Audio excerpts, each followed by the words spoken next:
Hi hello SCV YouTube ಚಾನಲ್ಗೆ ಸ್ವಾಗತ.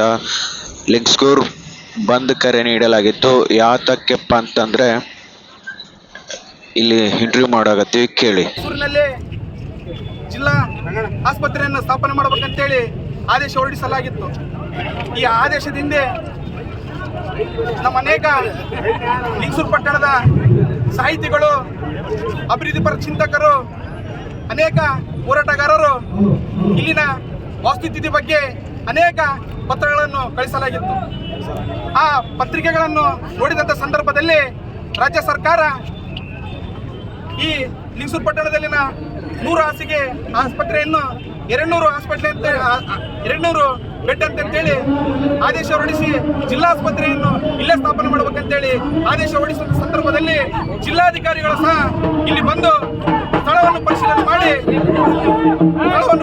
ಮಾಡಿ ಈ ಜಿಲ್ಲಾಸ್ಪತ್ರೆಯನ್ನು ಸ್ಥಾಪನೆ ಮಾಡಲು ಎಲ್ಲ ಒಂದು ಅನನುಕೂಲ ಇದೆ ಅಂತೇಳಿ ವರದಿ ನೀಡಲಾಗಿತ್ತು.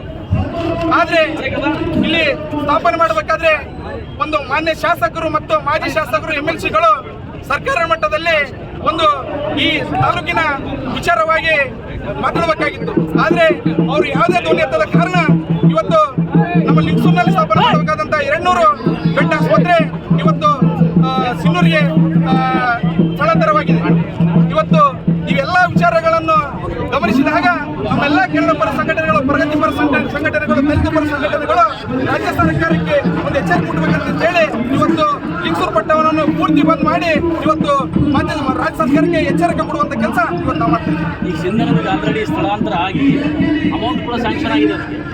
ಬೇಡಿಕೆ ಏನಿಲ್ಲ ಸರ್, ಒಂದು ಸಿಂಧನೂರಿಗೆ ಜಿಲ್ಲಾಸ್ಪತ್ರೆ ಕೊಡೋದ್ರಲ್ಲಿ ನಮ್ಗೆ ಏನು ಅಭ್ಯಂತರ ಇಲ್ಲ. ಆದ್ರೆ ಈ ಸ್ಥಳದಲ್ಲಿ ಸ್ಥಾಪನೆ ಮಾಡಬೇಕಂತ ಹೇಳಿ ಅನೇಕ ವರ್ಗಗಳು ಬಂದು ಸಹ ಇಲ್ಲಿಂದ ವರ್ಗಾವಣೆ ಮಾಡತಕ್ಕಂಥದ್ದು ರಾಜ್ಯ ಸರ್ಕಾರದ ತೀರ್ಮಾನ ಇದೆ.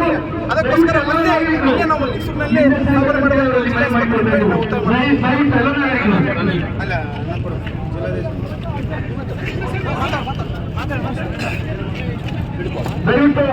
ಎಲ್ಲ ನಾಗರಿಕರು ಏನು ಲಿಂಗೇಶ್ವರ ಬಂಕರೆಗೆ ನಮ್ಮ ಎಲ್ಲ ಕನ್ನಪರ ಮತ್ತು ದಲಿತ ಪರ ಈ ಲಿಂಗೇಶ್ವರಿನಲ್ಲಿ ಬಂಕರೆ ಮಾಡಿದ್ರು. ಬಂಕರೆ ಯಾಕೆಂದ್ರೆ ನಮ್ಮ ಲಿಂಗೇಶ್ವರಿಗೆ 200 ಬೆಡ್ ಹಾಸ್ಪಿಟ್ಲ್ ಆಗಬೇಕಂತ ಸರ್ಕಾರ ಆದಿನೊಂದು ನಮ್ಮ ಲಿಂಗೇಶ್ವರಿಗೆ ಆಗಬೇಕಂತ ಹೇಳಿತ್ತು. ಆದ್ರೆ ಬಟ್ ರಾಜಕಾರಣ ಕೊರತೆಯಿಂದ ನಮ್ಮ ಲಿಂಗೇಶ್ವರದಿಂದ ಬರುವಂತ ಏನೋ ಯಾವುದೋ ಒಂದು ಗೌರ್ಮೆಂಟ್ ಸವಲತ್ತುಗಳನ್ನ ಶಾಸಕರು ಸಿಂಧನೂರು ಶಾಸಕರು ಮತ್ತು ಮಾಜಿ ಶಾಸಕರು ಎಲ್ಲರೂ ಕೂಡ ಸಿಂಧನೂರಿಗೆ ತಗೊಂಡ್ರೆ ಅದನ್ನ ಇಲ್ಲೇ ಶಾಸಕರು ಯಾವುದೇ ರೀತಿಯಿಂದ ನಾವು ಎಲ್ಲರೂ ಏನು ಕನ್ನಡಪರ ಒಟ್ಟಿಗೆ ಎಲ್ಲರೂ ಕೂಡ ನಾವು ವಾರ ಹಿಂದ್ಗಡೆ ಗಡುವು ಕೊಟ್ಟಿದ್ರು. ಆದ್ರೂ ಆ ಒಂದು ಯಾವುದಾದ್ರೂ ಎಲ್ಲರೂ ಒಗ್ಗಟ್ಟುಗೊಂಡು ನಾವು ಸಿದ್ದರಾಮಯ್ಯ ಅವರಿಗೆ ಮನವೊಲಿಸಿ ಕೆಲಸ ಮಾಡ್ತಾ ಇದ್ರೆ ಇವತ್ತಿಗೂ ಕೂಡ ಆಗಿಲ್ಲ. ಬಟ್ ಇವತ್ತು ನಾವು ಲಿಂಗೇಶ್ವರ ಬಂಕರೆಗೆ ಮಾಡಿದ್ದೀವಿ. ಮುಂದಾನೊಂದರ ಶಾಸಕರ ಮನೆ ಮುಂದೆ ನಾವೆಲ್ಲ ಶಾಸಕರ ಕಾರ್ಯಾಲಯಕ್ಕೆ ಮುತ್ತಿಗೆ ಆಗುವಂತ ಕೆಲಸ ಮಾಡುತ್ತೇವೆ.